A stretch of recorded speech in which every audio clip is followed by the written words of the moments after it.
Hi, I'm Miss Maya, and I'm here with Miss Wilson, the nutrition and foods teacher. Hi.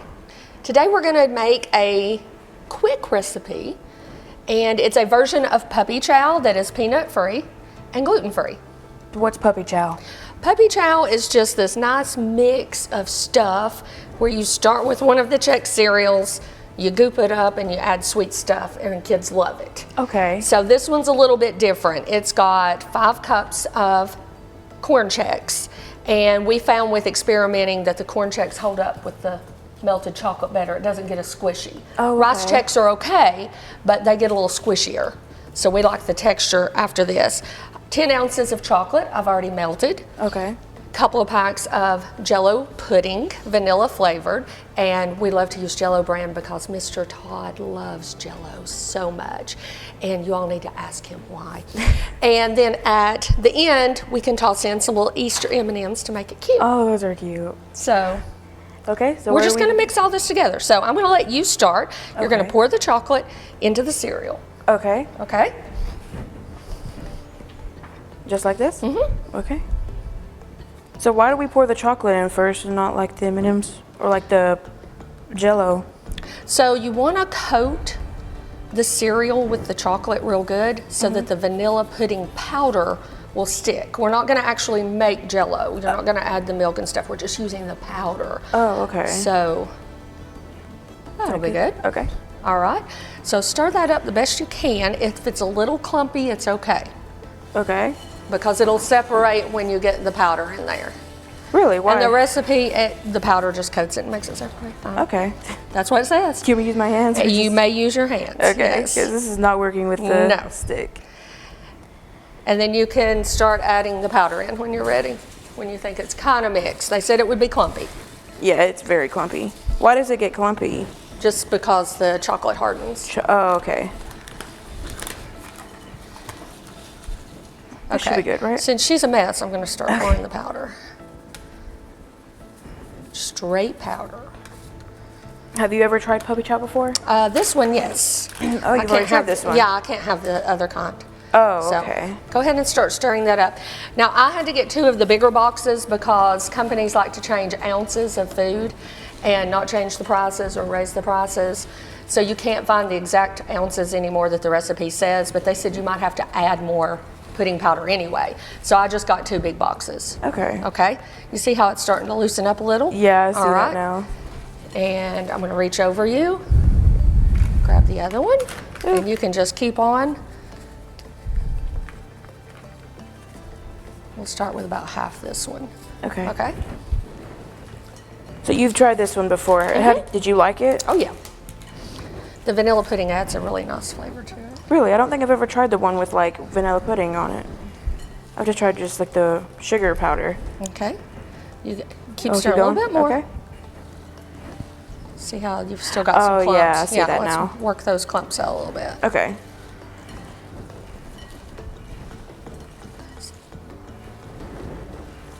Is this good enough or? Well, there's a lot of powder in here. So we don't need any more. That's Okay. what that means. Yeah. So as long as the chocolate has soaked it all up.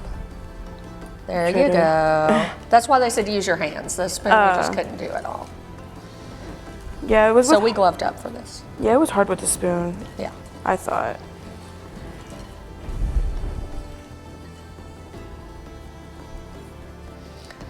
And if someone's babysitting or has younger siblings, they can just throw this together after school for a snack. Or for a date, you know, friends come over, whatever. I'll definitely have to try this with friends and family. Whoops. We lost one. Is this All good? right. So just stir those up, and then you can taste. I love the colors. They're so pretty.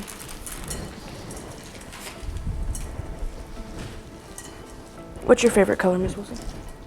Depends on what it is.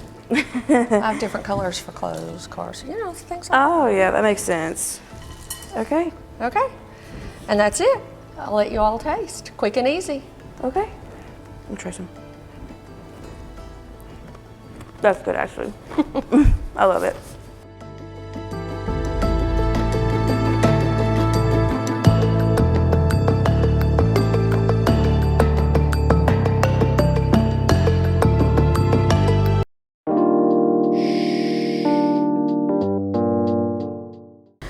morning, Trojan Nation. It's Miss Long, and we are back for another library chat. As you notice today, I'm coming to you from the nonfiction section. We have focused on the different genres in the fiction section. The other library chats, we've talked about the romance section. We've talked about graphic novels, fantasy, sci-fi. Well, if those don't appeal to you, I have a whole nother side of the library. Maybe you're more interested in factual, real things, and this is the perfect place for you. We have things such as cookbooks. If you love to be in the kitchen, maybe you're testing out culinary arts this semester and want to come check out some cookbooks to practice. Maybe you like to draw. I've got a whole section of how-to drawing books. Maybe you're like me and you like a good biography. We've got plenty of those from former presidents, former vice presidents, different people throughout history. We've got plenty of biographies. Or maybe you just want to learn about a particular era of history. Maybe you like the Civil War or World War I, World War II. We've got those. Or maybe I'm planning a trip to Europe this summer. Maybe you want to check out some different books on different countries. We've got a whole wide variety of stuff in the nonfiction section. So come see me. We'll find you something. See you next time, Trojan Nation. Hi, my name is Hunter, and today I am with the cast of 6, and we're going to be talking about 6 the musical. So what are your guys' names? My name's Tayden. I'm the lead ensemble of the dancers in 6. My name's Christine. I play Jane Seymour. I'm Caroline, and I play Catherine Parr. So Tayden, what is it like being the choreographer for 6? Oh, it's very tedious. It's very stressful at times too, knowing that whatever you write down in ink is going to be live in front of an audience on the showing. A lot of the dance moves inspired by other musicals, but most of it, I worked with Caroline, hours and hours just making these dance moves, and hopefully I think they'll look good on stage. So what is the musical going to be about? It's about the 6 wives of Henry VIII, and it's a very woman-empowering story. So why do you think people should come and see it? I'm glad you asked that. It's such a fantastically dazzling musical. The entire cast has been working so hard to make this possible. Everyone has amazing vocals and dance moves. So what do you think of the musical? I personally really enjoy it. I started watching it a few years before we decided doing on the production, and I don't know, I just grew like a really personal connection with it because I related to some of the characters in it. Same goes for me. I listened to it before he even told us that we were going to be doing this, and I got really excited, and I was like, I want to do everything I can to help make this production happen because I really am into this specific musical, and the stories of these very, very they're known, they're well known, but I don't think their stories are as well known as people may think. So I really like the empowerment of it, and there's a lot of musicals that are more geared towards men. I don't think there's a lot of musicals where it actually has like empowerment for women in it, and it's like a Broadway musical, and it's like anything like that. So I think it's a nice change. Yeah, the message behind the story, it goes a lot of different ways, but it's good for a musical to show all the different aspects going through different characters' lives and telling all the great attributes about them and the stories behind why they did what they did, and it tells a deeper meaning that really people can live in harmony together. And you'll notice each queen is very different from the other. They're all very different, very unique, and I think that's a very special quality within this particular show. Yeah, the lights and the colors of the musical itself really highlight the differences between them, and that adds a lot of emphasis on their own personalities. Like, you'll see costumes with brighter tones than certain costumes with darker hues and saturation. That adds a lot of detail to the traits and personality of that character. So that makes it a lot cooler to really analyze that and see what makes it so cool. So what's it like being the actresses for the musical? It's a lot of pressure, and being a lead in anything is a lot of pressure because you have to memorize lines, you have to learn music, you have to learn blocking, and you have a very concise amount of time to do that. And I think every actor or actress or even a director can also, like, you strive for perfection, even if you know that you're not going to hit perfection, because nobody's going to hit perfection. Right. But you're always striving for that. And so there's a lot of pressure to do well, because you want to, like, prove to yourself and prove to others that you can do it. But it can be stressful, but it's also a lot of fun. And that's what I like about theater, is that even through the stress, you grow through the stress, you grow through the hard times, but you also come together with a community and, like, use teamwork, and you work together, and it comes out as something beautiful. And I think that all the queens have gotten, like, really close while doing the production. Like, I didn't know Caroline very well. This is the first, like, production that I've really been in, like, with her. And I don't know, like, I've just grown closer relationship-wise to all the other queens, and I think that happens with any theater production and any cast. It's a great way of showing that music and a community that's able to stand together and entertain others can really bring people together, especially through the way we portray it through these productions. Thank you guys so much for being here today.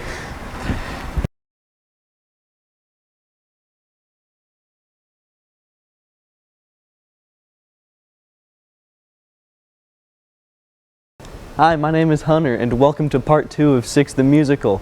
Today I brought in Miss Ripley to give us some historical background of King Henry VIII.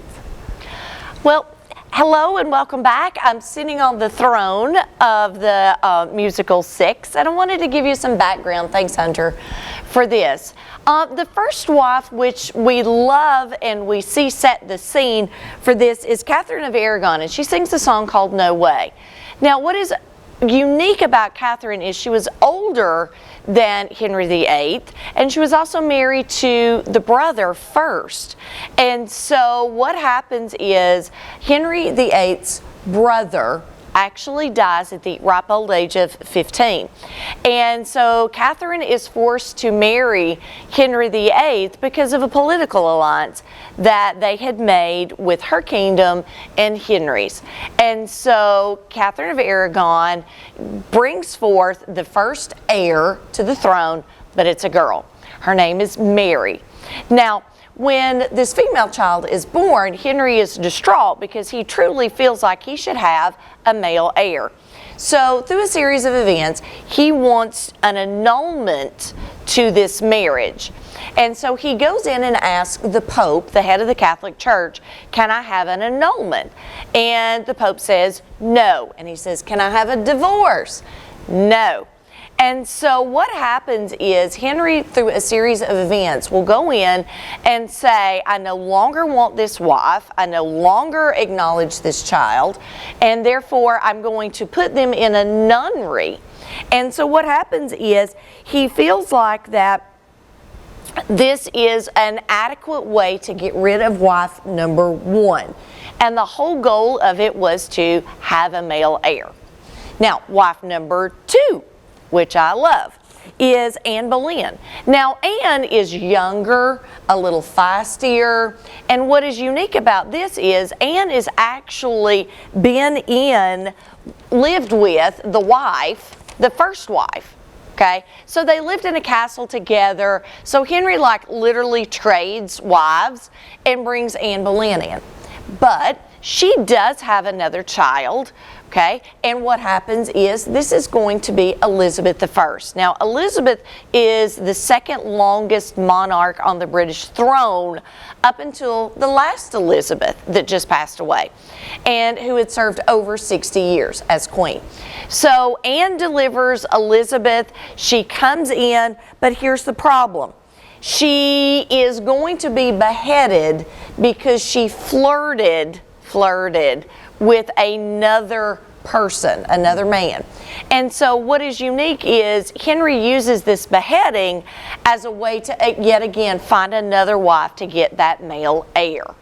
Now, Anne sings a song by the way of Don't Lose Your Head, which is kind of fitting for the first wife that he, clops off that head. So he gets rid of Catherine of Aragon. She's living in a nunnery. He beheads Anne Boleyn and brings in wife number 3. Now this is going to be Jane Seymour. Now Jane is the love of Henry's life. If there ever was a wife that he loved, it was Jane Seymour. Now they have this really nice connection together, and they bring forth a son. Now Edward is the son's name. And Edward lives to the ripe old age of about 16. He was a very sickly child. And Jane will actually die 2 weeks after Edward is born. So there's this really dark cloud that surrounds this romance that we have with Jane and Henry and Edward. But it is one of those beautiful love stories that a lot of people miss in Henry VIII's life. And so what we find is Jane passes away naturally, probably from a complication of childbirth. Edward survives and lives till the ripe old age of 16. So yet again, Henry has 3 children, okay, finally has the male heir, but he has no wife. So the running joke in the British Empire is you must have an heir and a spare. So now Henry is back to marrying again. So he's going to find someone of noble decree that he feels like should come in and give a male heir. And he finds a woman called the Anne of Cleves. And he only sees a portrait of Anne.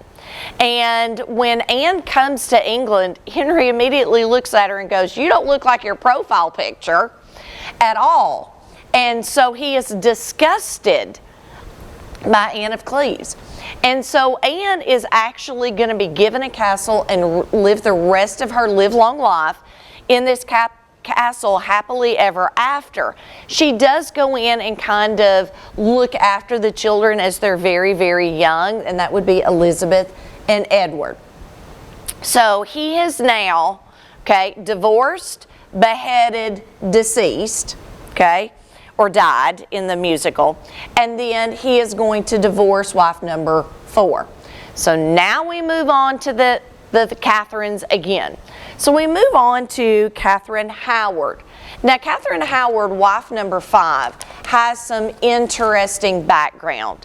She was raised through a very affluential family, and she is brought into Henry's court to try to produce a male heir. Here's her background though. She's kind of got a scandalous, haven't had the coffee yet, scandalous background.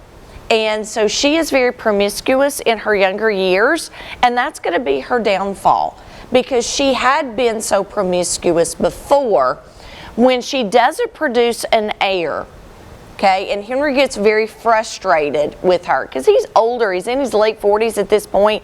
She's in her early 20s at this point.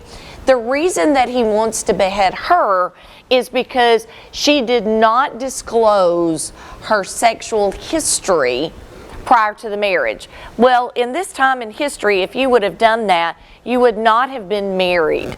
Okay, the king would have not, because he wanted a virgin wife. And so now second Catherine, they start running together after a while. The second Catherine of Aragon being 1, Catherine Howard being number 2, is actually going to be beheaded again. So that leads us to our last wife and our third Catherine. Catherine Parr is going to be the wife that actually survives Henry VIII. Now, she is a good fit because she's been married twice before, so she was an older wife to Henry. And what happens is she finds some stability of being married, and she had been a widower, and so she's now inherited all of these little children to take care of that are now in their tweens and teenage years. So she is actually a very good fit for Henry in his older years as he's beginning to get sick with gout and some other diseases that they did not know how to cure back in this time. And so she is an intellectual woman, which she could talk to Henry as he was bedridden and sick and things. And she's known as the wife that goes in and writes psalms. She's very forward thinking in female education. And so she is the one who survives Henry VIII. And so all of the wives have a very interesting story that, according to their songs, according to their music that is played in this play, is historically accurate. They give you some insight into the history of the wives. So I hope that helped, Hunter. That helped a lot. Thank you. You're welcome. Have a good day.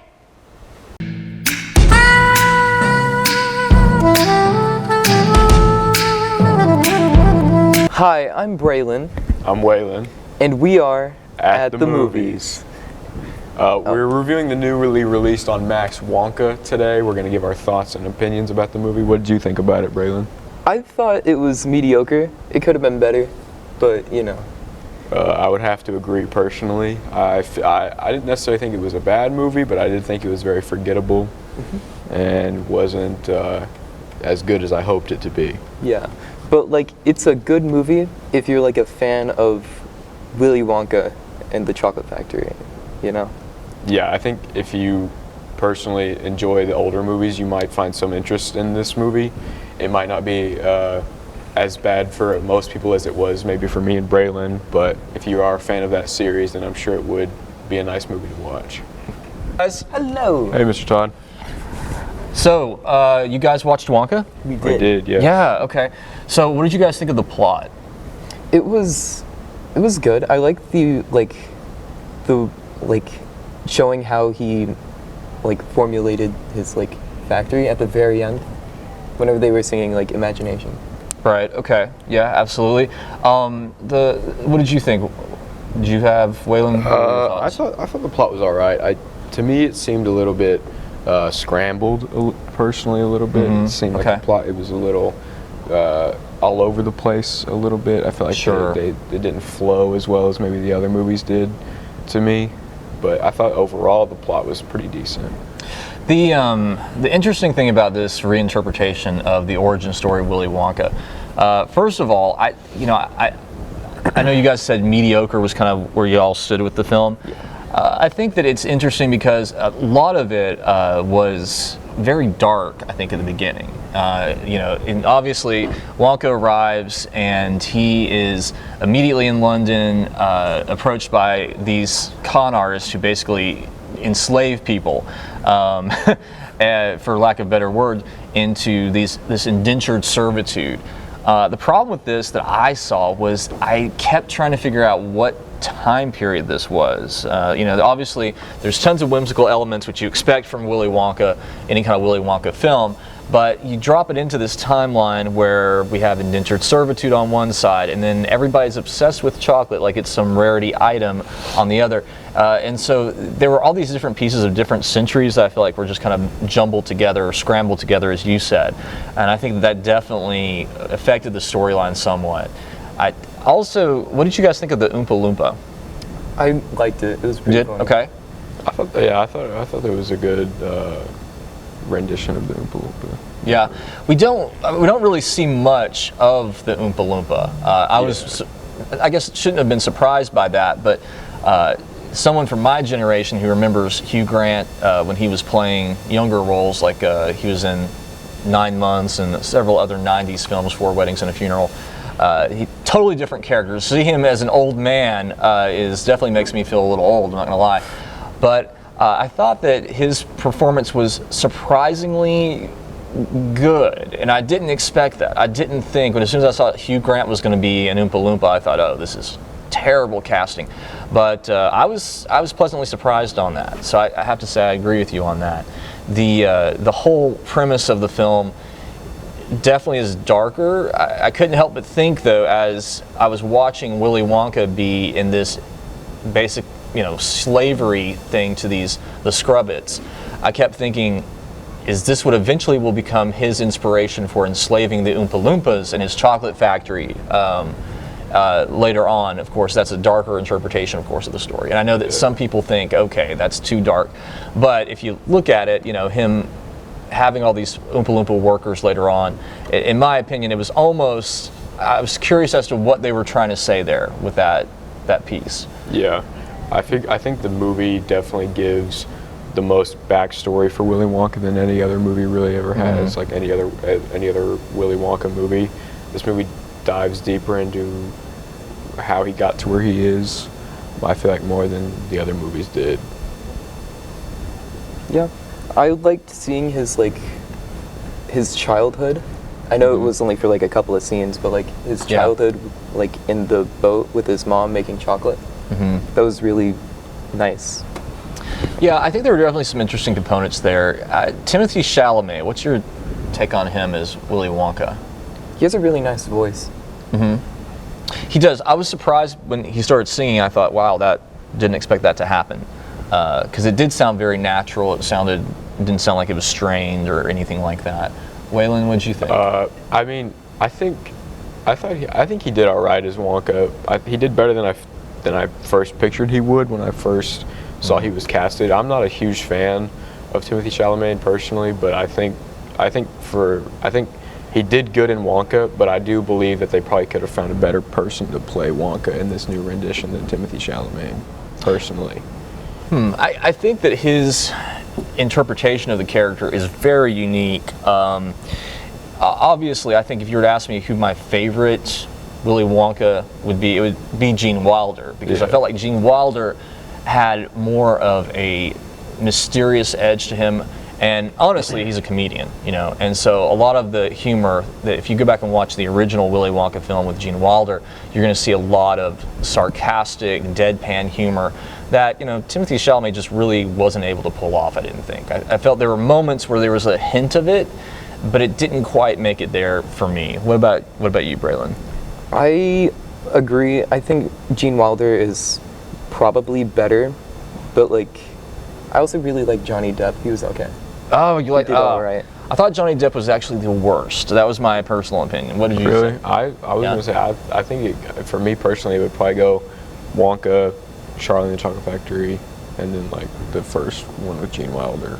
Really? So I think Wonka would probably go is like my least favorite, and then it was the Johnny Depp one, and then the Gene Wilder one for me personally. So Gene Wilder one was your least favorite? No, that's my favorite. Oh, your favorite. Oh, okay, yeah. So you actually prefer Johnny Depp to Timothy Chalamet? I do, yeah. Wow, that's interesting. Yeah, I didn't care for Johnny Depp's performance in that. I felt like it was just I mean, definitely was creepy, but it seemed a little over creepy, in my opinion. But also, Tim Burton, when he took that on, of course, he has vibrant colors in some scenes. He has really dark colors in others. Very similar to what we see in Wonka, really. The cinematography and the color patterns in Wonka are definitely an interesting choice. I completely expected the bright, vibrant colors that we see from the factory and all that. The contrast that with kind of the darker area of London was definitely interesting. I wonder, though, how young children would respond to this film, if it would be frightening to them. What do y'all think? I think kids would like it. Yeah. Do you think some of the darker elements may be too intense for younger viewers, or? I think it could probably go over their heads, I'll be honest with you. That's what I was going to say. I think most of it, the younger viewers probably wouldn't understand enough to freak them out in any way, honestly. I think it would just, go over their heads. Sorry. Yeah, that's true. And it is very whimsical, very comical. I mean, even the bad guys, put on this tap dance of a performance of a show as they're singing about their evil plan. So I guess you could kind of see that. So overall, do we recommend, guys? Yes or no? For me personally, I would not recommend the movie. I think it was good, but I think if you're going to watch a Willy Wonka movie, you should watch the other two. But if you're a fan of that series, and you do like Timothy Chalamet more than me, then yes, I would recommend it. But other than that, no. I'd recommend it to smaller kids, like elementary school, middle school, maybe. Yeah, that's a good point. Ultimately, I think that it was an interesting recreation, interesting origin story, and I believe that surely people would find some entertainment in it. It's probably not one that I would go out and buy or pay money to go see, but if you're bored on a Friday, Saturday night, and you just want something whimsical, I would recommend it. All right, well, thank you guys for having me.